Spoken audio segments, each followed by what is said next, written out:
স্বয়ং ফুটবল ঈশ্বর ম্যারাডোনার চোখে তিনি ছিলেন আর্জেন্টিনার সর্বসেরা খেলোয়াড়। তার নাম থমাস ফিলিপে কার্লোভিস।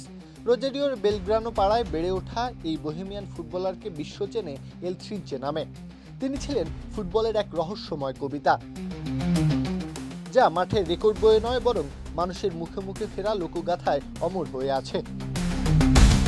1933 সালে ম্যারাডোনা যখন ইউরোপের পাট চুকিয়ে নিজ শহর রোজারিওতে ফিরে আসেন, তখন এক সাংবাদিক তাকে বিশ্বের সেরা হিসেবে স্বাগত জানান। কিন্তু ম্যারাডোনা জানান, বিশ্বের সেরা খেলোয়াড় ইতিমধ্যেই রোজারিওতেই আছে। মাঠে কার্লোভিচ ছিলেন বিশুদ্ধ লাতিন ফুটবলের প্রতিনিধি। তার ড্রিবলিং আর বল কন্ট্রোল ছিল দেখার মতো। তিনি বিশেষ পরিচিতি পেয়েছিলেন তার সিগনেচার ডাবল নাটমেগ কৌশলে। তিনি বলকে একবার সামনে নিয়ে আবার পেছনে টেনে প্রতিপক্ষের পায়ের ফাঁক দিয়ে গলিয়ে দিতেন। এইবার কোক খাও, সঠিক উত্তর দাও, ফিফা ওয়ার্ল্ড কাপ সামগ্রী যেত। পৌনে 2 লিটার বা 2 লিটার কোকা কোলা কিনে লেবেলের নিচে ইউনিক কোড দিয়ে কুইজের সঠিক উত্তর দিয়ে সেরা বিজয়ীরা জিতে নিতে পারবে হাজারো ফিফা ওয়ার্ল্ড কাপ অফিসিয়াল সামগ্রী। কোকা কোলার সাথে মেতে ওঠো দুনিয়া কাঁপানো ফিফা ওয়ার্ল্ড কাপে।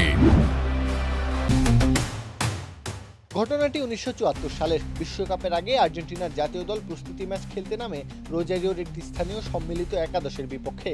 স্থানীয় একাদশে ছিলেন কার্লোভিস। প্রথমার্ধেই সেই অখ্যাত দলের কাছে 3-0 গোলে পিছিয়ে যায় জাতীয় দল।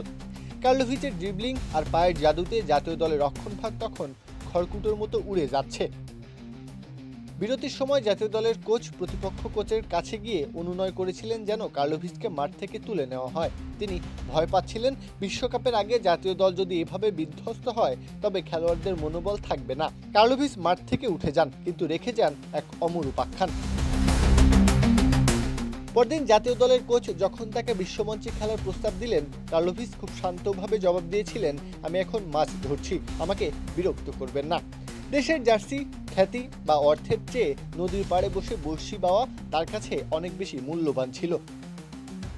কার্লোভিচের প্রতিভা ছিল ভিন গ্রহের। ইউরোপের নামি ক্লাব এসি মিলান কারি টাকার প্রস্তাব নিয়ে তার দরজায় কড়া নেড়েছিল, তিনি স্রেফ ফিরিয়ে দিয়েছিলেন। এমনকি ফুটবল সম্রাট পেলে নিজে যখন কসমস ক্লাবের হয়ে তাকে আমেরিকায় নিয়ে যাওয়ার প্রস্তাব দেন, কার্লোভিচ তাতেও সম্মতি জানাননি।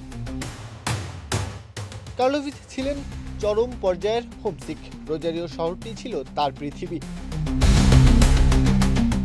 বড় কোনো ক্লাবের হয়ে খেলার চেয়ে পাড়ার মাঠে সেন্ট্রাল কর্ডোবার হয়ে খেলতেই তিনি স্বাচ্ছন্দ্য বোধ করতেন। তার কাছে ফুটবল ছিল এক বিশুদ্ধ আনন্দ, কোনো বাণিজ্যিক পণ্য নয়। পুরো ফুটবল ক্যারিয়ারে কোনো ভিডিও ফুটেজ নেই তার, নেই কোনো বড় ট্রফি। যা আছে তা হলো মানুষের মুখে মুখে ফেরা অগণিত গল্প। 2020 সালে এই রোজারিওতেই এক ছিনতাইকারীর কবলে পড়ে প্রাণ হারান এই নিঃসঙ্গ সম্রাট। প্রত্যহ কাব্য, খেলা 71।